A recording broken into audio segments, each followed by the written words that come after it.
दोस्तों, इकोनॉमिक्स जो है वो एक बड़ा ही इंटरेस्टिंग सब्जेक्ट है। इसको एक तरह से कहें तो सोशल साइंस माना जाता है। अब सोशल साइंस कैसे माना जाता है वो हम अभी डिस्कस करेंगे आगे। तो इससे पहले एक स्टोरी की हम बात करते हैं कि कैसे इकोनॉमिक्स हमें हमारे काम आती है। फॉर एग्जांपल हम मार्केट में जाते हैं और मार्केट में हमारे पास हैं 100 रुपीज़। 100 रुपीज़ हम लेके मार्केट में जाते हैं और हम बोलते हैं दुकानदार से कि हमें 1 kg दाल दे दो। दाल यानी कि पल्सेस दे दो हमें। फिर हम उसको कहते हैं कि 1 kg जो है हमें चाहिए चने, यानी कि ग्राम। दुकानदार हमें बोलता है कि भाई ठीक है, आपको 1 kg ग्राम मिल गया, 1 kg आपको पल्सेस मिल गए, तो टोटल अमाउंट हो गया आपका 120 रुपीज़। तो 120 रुपीज़ आप पे कर दीजिए। बट हमारे पास तो 100 रुपीज़ ही हैं, तो हम कैसे पे कर सकते हैं उसको 120 रुपीज़। तो हमारे पास दो ऑप्शन है। पहली बात कि भाई वो जो है हम दुकानदार से बोले कि हमें उधार दे दो, बाद में आपको पैसा दे देंगे। दूसरा ये है कि भाई दुकानदार ही ज़्यादा दयालु हो, काइंड पर्सन हो, वो बोले कि कोई बात नहीं, पैसे की कोई बात नहीं, पैसे मत देना, आप ले जाओ, है ना। तो ये दो ही पॉसिबिलिटी हमारे पास हो सकती है। तो जो पहली पॉसिबिलिटी मैंने बताई, जो उधार लेने वाली, ये पार्ट है इकोनॉमिक्स का।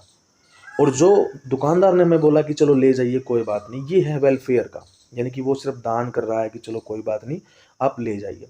बट हर जगह सेकंड ऑप्शन तो चलता नहीं है, हर कोई दान तो देता नहीं है। दुकानदार क्यों दान देगा, वो तो बैठा ही बेचने के लिए है।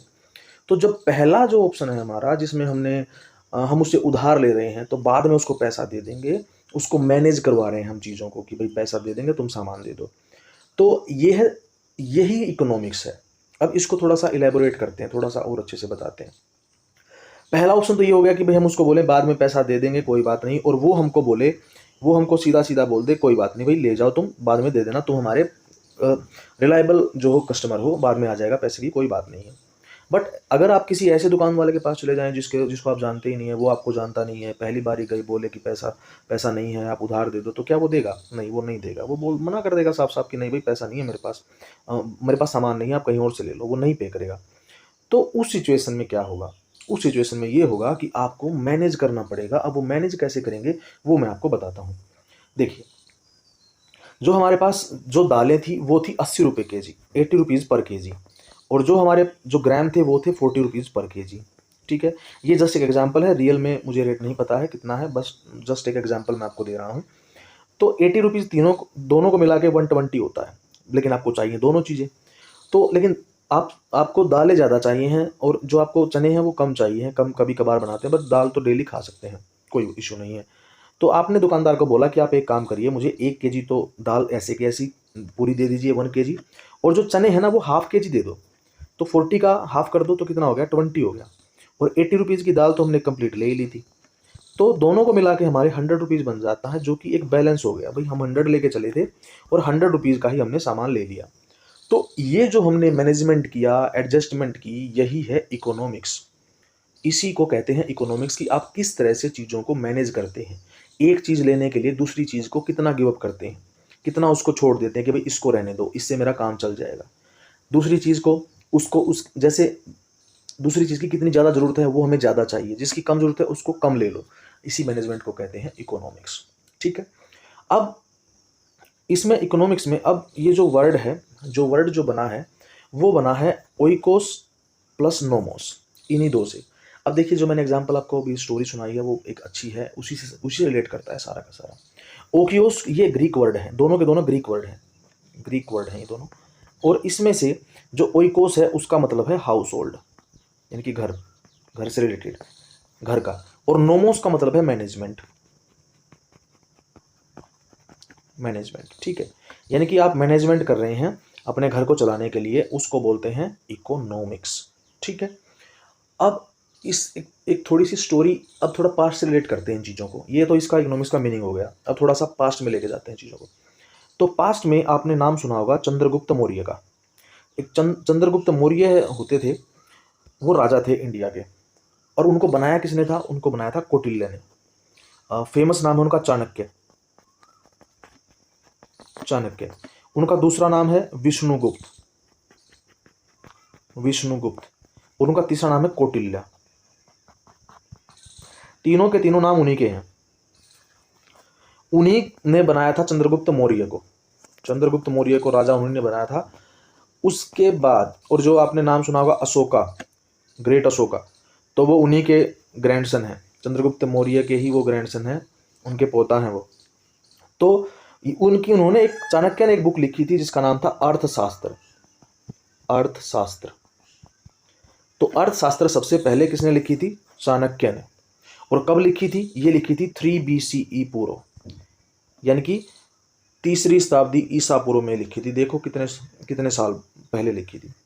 उसके बाद आते हैं हमारे, अब हम बात करते हैं भाई, टाइम बीतता गया और टाइम बीतने के साथ साथ क्या हुआ, कुछ चेंजेस भी हुए, अलग अलग हमारे इकोनॉमिक्स आए, उन्होंने अपनी तरफ से थ्योरीज दी अलग अलग। तो हम अभी इस लेक्चर में हम थ्योरीज की बात नहीं करेंगे, हम जस्ट एक ओवरव्यू ले रहे हैं, कहाँ से चीज़ें बनी हैं और किस तरह से आगे बढ़ती गई, हम उसके बारे में बात करेंगे। तो टाइम जैसे जैसे बीतता है, टाइम बीतने के साथ हमारे जो पास आते हैं वो आते हैं 1776 में एक इकोनॉमिक्स आते हैं जिनका नाम है एडम स्मिथ। एडम स्मिथ नाम है उनका। अब वो एक बुक लिखते हैं, इनकी जो बुक है वो बुक आती है लोगों की नज़रों में, तो उससे पता चलता है कि भाई ये बुक किसने लिखी है। वो थे एडम स्मिथ। बुक का नाम है वेल्थ ऑफ नेशन। ये बुक आप याद रखेंगे, ये काफ़ी काम आएगी हर जगह, आगे जितनी इकोनॉमिक्स आप पढ़ेंगे। बहुत ही फेमस बुक है, इसका नाम है वेल्थ ऑफ नेशंस। ठीक है, वेल्थ ऑफ नेशंस आप बुक पढ़ेंगे आगे जाके। तो ठीक है, ये हो गया। अब इनको बोला जाता है father of economics. Father of economics इनको बोला जाता है।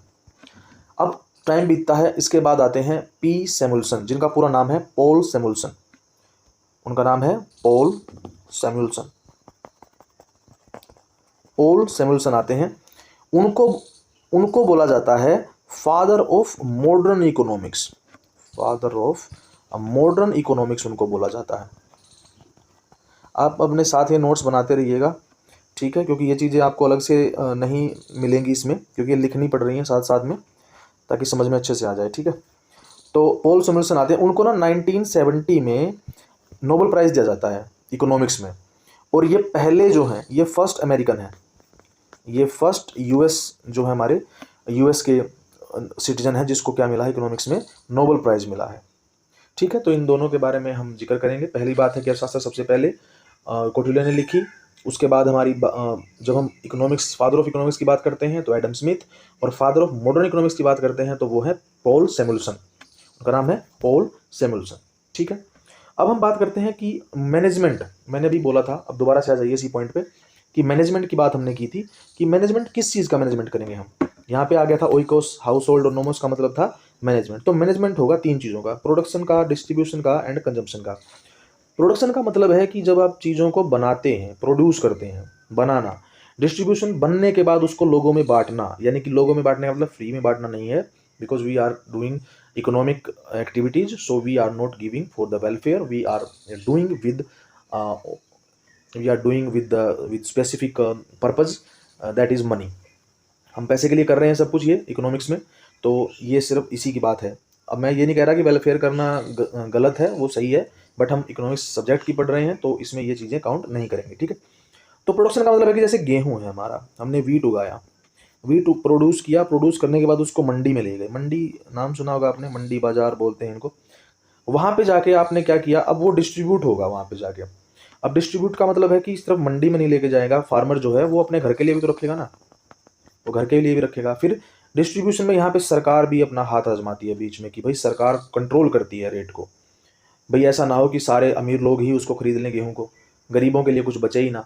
तो वो डिस्ट्रीब्यूशन होता है, इक्वल डिस्ट्रीब्यूशन जिसको बोलते हैं। भाई सबको बराबर मिलना चाहिए, ऐसा नहीं है कि एक आदमी सारा का सारा पूरी मंडी का ही ले गया खरीद के क्योंकि उसके पास पैसा ज़्यादा है। तो ऐसा नहीं है, ऐसा नहीं करना है।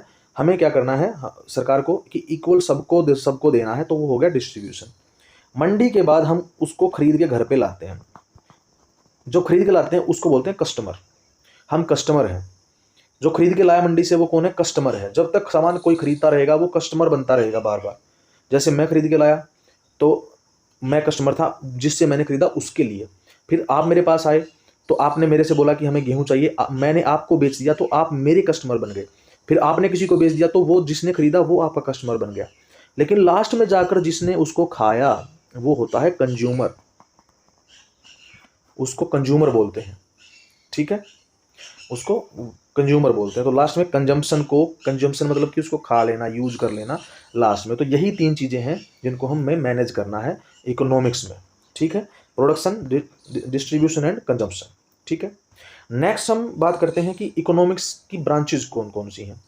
हम इकोनॉमिक्स की ब्रांच हैं 2 डिस्कस करेंगे। 2 ब्रांच हैं, micro economics and macro economics. तो देखो सिंपल एक वर्ड, इस वर्ड से पता चल रहा है माइक्रो और दूसरा है मैक्रो। माइक्रो का मतलब होता है स्मॉल, छोटा, और मैक्रो का मतलब होता है लार्ज, यानी कि बड़ा। तो जब आप छोटे लेवल पे बात करेंगे, एक अकेले आदमी की बात करेंगे, अकेली फिल्म, अकेली कोई कंपनी है, दुकान है, उसके बारे में बात करेंगे, तो आप समझ लेना कि आप माइक्रो इकोनॉमिक्स पढ़ रहे हैं, उसके बारे में बात कर रहे हैं। और जब आप बड़े लेवल पे बात करेंगे, यानी कि नेशनल लेवल पे, देश के बारे में, दुनिया के बारे में, जब बड़े लेवल की बात होगी तो वो हो जाएगा मैक्रो इकोनॉमिक्स, ठीक है। चलिए अब कुछ पॉइंट है माइक्रो इकोनॉमिक्स के, वो डिस्कस कर लेते हैं, उसके बाद मैक्रो इकोनॉमिक्स के डिस्कस करेंगे। तो माइक्रो इकोनॉमिक्स जो हमारी है वो एक्चुअल में एनालिसिस है किसका, स्मॉल इंडिविजुअल यूनिट्स का। देखो मैंने भी बताया था कि कोई स्मॉल है, स्मॉल इंडिविजुअल मतलब कि अकेली, इंडिविजुअल मतलब कि व्यक्तिगत तौर पे किसी की एक दुकान है, एक घर है, एक अपना शॉप है कोई भी, या कोई इंडस्ट्री है, अकेली अकेली की बात जब करेंगे तो वो माइक्रो इकोनॉमिक्स में काउंट करेंगे। मान लेते हैं कि अभी जो आपने सुना होगा कि इलेक्ट्रिक जो व्हीकल्स हैं वो आ रहे हैं, तो उनके लिए बैटरियाँ चाहिए। तो जो बैटरी की, अगर कोई बैटरी की एक अकेली फैक्ट्री है, अगर एक अकेली फैक्ट्री है, उसके बारे में बात करेंगे, कितना प्राइस है, किस तरह से वहाँ पे काम चलता है, क्या डिमांड है, इन चीज़ों की अगर हम उस अकेली की बात करेंगे तो वो माइक्रो का काम करेगी। लेकिन अगर कहें कि पूरे देश में, पूरे इंडिया में जितनी भी बैटरी की बड़ी बड़ी फैक्ट्रियाँ हैं, कारखाने हैं, वो सब है, अगर उन सबको मिला के क्या चेंज आता है इकोनॉमी में, कितना पैसा बढ़ता है, इतनी इकोनॉमी में कितना रिवेन्यू जनरेट होता है, रिवेन्यू मतलब कि जैसे एक तरह से लाभ है, बेनिफिट कितना हो रहा है देश को, इस तरह से, तो उसको बोलते हैं, वो हो जाएगा मैक्रो, ठीक है, सिंपली है। अब देखो सिंगल की बात करते हैं, कंज्यूमर अकेला जो लास्ट में खा लेगा कोई भी चीज़, जैसे मैंने बताया था अभी वीट का एग्जांपल दिया था कि वीट जो लास्ट में खाएगा उसको कंज्यूमर बोलते हैं। कोई अकेली फिल्म है, इंडस्ट्री है या मार्केट है, कोई अकेली सिंगल की बात हम कर रहे हैं, ठीक है। फिर उसके बाद आता है, ये हो गई इसकी सिंपल यूनिट की बात हो गई। अब हम बात करते हैं इसमें कि रिसोर्सिस, कि भाई इसमें रिसोर्सिस का कैसे यूज करना है। रिसोर्सेज को, एलोकेशन का मतलब होता है कि बंटवारा कैसे करेंगे हम, रिसोर्सेज मतलब जिससे चीज़ें बनेंगी, जिससे प्रोडक्ट बनेंगे, संसाधन जिसको कहते हैं। तो उससे क्या करेंगे, अलग अलग तरह के क्या बनाए जाएंगे, प्रोडक्ट बनाए जाएंगे। अब उस प्रोडक्ट से इनकम डिस्ट्रीब्यूशन होगा, और उसके साथ अमंग फेस्ट, यहाँ पे income distribution among factor determination. अब यहाँ पे क्या करना है, यहाँ पे आपको इनकम का डिस्ट्रीब्यूशन करना है, स्मॉल लेवल की बात चल रही है यहाँ पे, ठीक है। इनकम को डिस्ट्रीब्यूट करना है अलग अलग फैक्टर को डिटरमाइन करते हुए। फैक्टर क्या क्या रहेंगे, फैक्टर ये रहेंगे कि जैसे सिंपल अकेली यूनिट की बात चल रही थी, तो भाई उसका प्राइस क्या है, कितना प्राइस बढ़ा है, और किस लेवल पे जो हमारी सिंगल यूनिट है वो चल रही हैं, वो देश की अर्थव्यवस्था में क्या फ़ायदा पहुंचा रही हैं। इन चीज़ों को हम नॉर्मली फैक्टर डिटर्मिनेशन एक तरह से लेकर चलेंगे, ठीक है। इनकम डिस्ट्रीब्यूशन का ये यहाँ पे ये मतलब है, सिंगल की बात हम कर रहे हैं। नेक्स्ट हमारा आ जाइए, नेक्स्ट हमारा है मैक्रो इकोनॉमिक्स। अब मैक्रो इकोनॉमिक्स क्या होता है, स्टडी ऑफ एग्रीगेट। एग्रीगेट का मतलब होता है टोटल, यानी कि सारा मिला के। अभी मैंने एग्जांपल दिया था कि सारे देश की बैटरी जो फैक्ट्री हैं वो सब मिलके क्या कर रही हैं देश के लिए, कितना रिवेन्यू जनरेट कर रही हैं, वो उन सब चीज़ों को क्या कहते हैं, एग्रीगेट कहते हैं। तो ये यहाँ पे लिखा लार्ज एग्रीगेट डिटर्मिनेशन है ये। उसके बाद हमारा है, इसमें किस किस के बारे में बात होती है, तो पूरे देश में टोटल एम्प्लॉयमेंट कितना मिला, कितने लोगों को रोजगार मिला, आपने फैक्ट्रियाँ लगाई इतनी सारी, तो उनसे कितने लोगों को रोजगार मिला। नेशनल प्रोडक्ट, नेशनल इनकम, देश की जो, देश में कितने ज़्यादा प्रोडक्ट बने, किस तरह से जीडीपी, ये नेशनल इनकम की बात है, और ये जीडीपी की बात है कि देश की जीडीपी कितना बढ़ी, उससे कितना ग्रोथ हुआ, नेशनल इनकम में कितना ग्रोथ हुआ, प्राइस लेवल क्या रखे गए, घटे बढ़े, उन सब चीज़ों को अगर पूरे देश को लेकर चलोगे तो वो बोला जाएगा मैक्रो इकोनॉमिक्स, ठीक है। मैक्रो इकोनॉमिक्स जो होता है वो बात करता है लॉन्ग रन की। अब ये रन का मतलब यहाँ पे भागना नहीं है, लॉन्ग रन मतलब कि लंबा समय, रन मतलब कि टाइम, और एक होता है शॉर्ट टाइम, शॉर्ट रन, जिसको शॉर्ट टाइम कह सकते हैं, वैसे कहते नहीं है, ऐसा कहना नहीं है, बट वो टाइम की बात है कि शॉर्ट रन में, कम समय में क्या हो सकता है, उन चीज़ों की बात हम करते हैं ये। लेकिन यहाँ मैक्रो इकोनॉमिक्स में कौन सा होता है, लॉन्ग रन की बात होती है। तो लॉन्ग रन से और शॉर्ट रन से क्या मतलब है हमारा, जैसे एग्जांपल देते हैं कि अभी जैसे मान लो गर्मी आ गई है, तो गर्मियों में एकदम से क्या हुआ कि मार्केट में जो है, जो पतले कपड़े हैं, जो सूती कपड़े हैं, उनकी डिमांड ज़्यादा बढ़ गई है।